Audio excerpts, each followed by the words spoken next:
সুখী হবার 10টি মূল মন্ত্র। 1. যার সাথে মনের মিল নেই তার সাথে সম্পর্ক রেখো না। 2.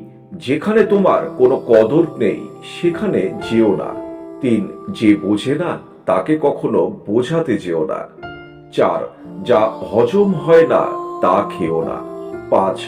সত্য বললে যে রেগে যায় তার সাথে কথা বলো না। 6.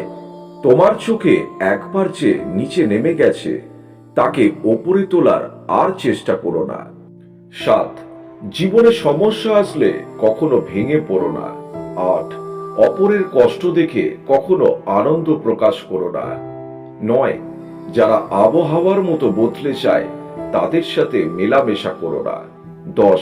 কারুর ওপর খুব বেশি কখনো আশা করে ফেলো না। এগুলো মেনে চলার চেষ্টা করো, দেখবে অনেকটা ভালো থাকবে তুমি।